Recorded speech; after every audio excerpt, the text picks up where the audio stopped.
Lee Westwood was the host as the tournament was held at Close House in Newcastle in the northeast of England. It's a club with which the former world #1 has close connections. I think the British Masters is probably one of the most prestigious titles on the European Tour to win, and I'm lucky enough to have won it in the past. And we've got it here to Close House, which of course I'm attached to, so yeah, it's a very exciting week for me. I think the European Tour and Sky have come up with a fantastic idea of having ambassadors, British players to promote the event. Luke and Liam Paul did the first couple of years, did a great job, and it was my turn this year, so very excited to be involved and tried to do the best I can. He described the field at this year's tournament as incredible and said he couldn't have asked for anything better.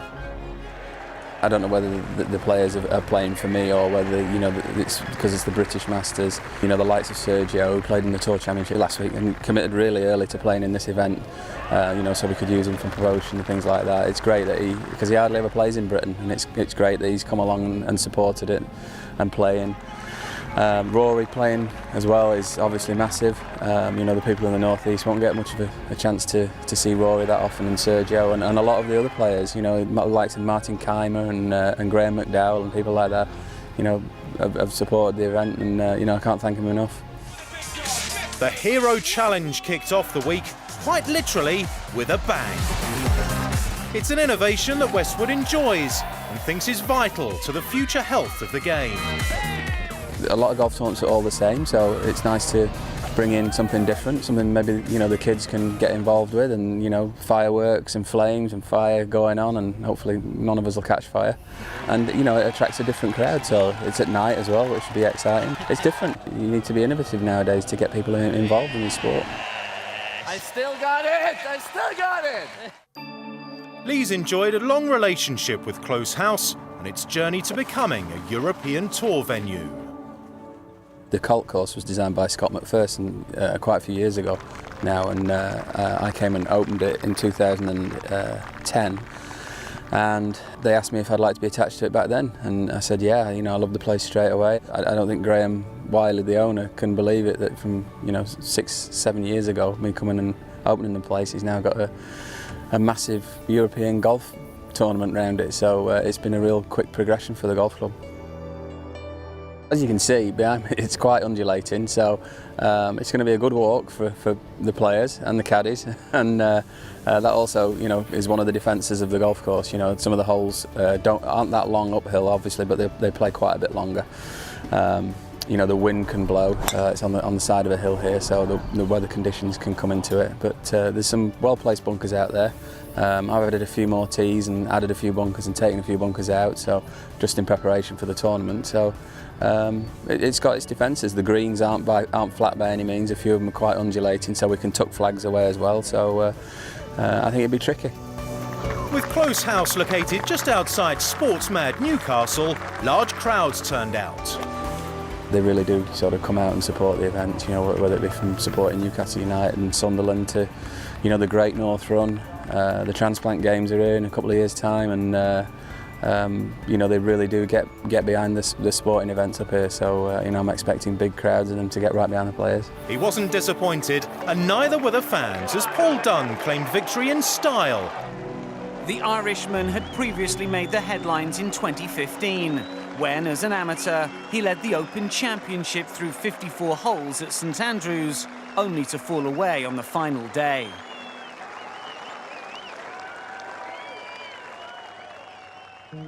But at Close House, just outside of Newcastle, he emerged as the victor from one of the best weekend battles on the European Tour this season. Rory McIlroy teed it up trying to avoid his first winless season since 2009 and put himself into contention with rounds of 64 and 63. Unfortunately for Rory, Paul Dunne was in the form of his life and could also rely on the odd lucky bounce. I was going out trying to play so well and win the tournament so no one else could really challenge me. So that was my mindset going out. I just wanted to make as many birdies as I could. I think the most important thing was that I got off to a really quick start, and I got the lead early in the first 4 or 5 holes. And then, when I eagled 6, I knew that I was enough in front to where if I just kept making birdies, didn't make mistakes, that that someone else would have to do something really special to catch me. So I was in a good mindset, but an aggressive mindset all day, and yeah, kind of just carried that right through to the end. McIlroy's closing 63 was his lowest round of the season and handed him the clubhouse lead. Dunne's destiny, though, remained in his own hands. Until I really hit my chip on 18, I had no, I was just, hadn't told myself I'd done it until it was over, so that was a big thing for me. With a 2-shot advantage over McIlroy, the Irishman sealed the deal in emphatic style.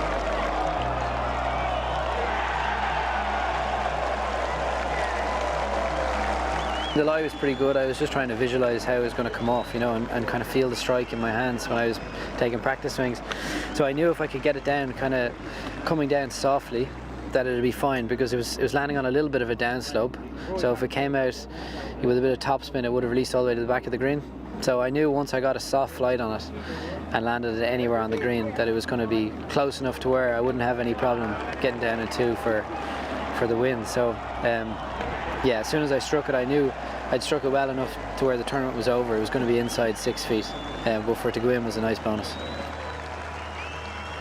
If I've had some overwhelming support, from everyone around the tour, players, caddies, officials, to my family and friends back home, and everyone on social media. So, yeah, it's something I felt like I was definitely capable of doing, but doing it's a little bit different, and just, yeah, a bit relieved to get over the line and get my first win on the board, but excited really for the next 6 weeks.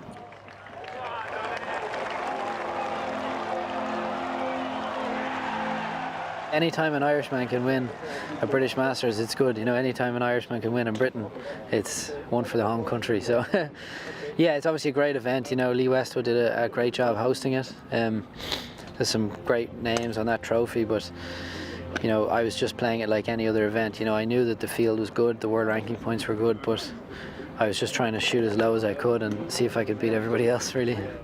And beat everyone else he did, thanks to one of the shots of the 2017 season.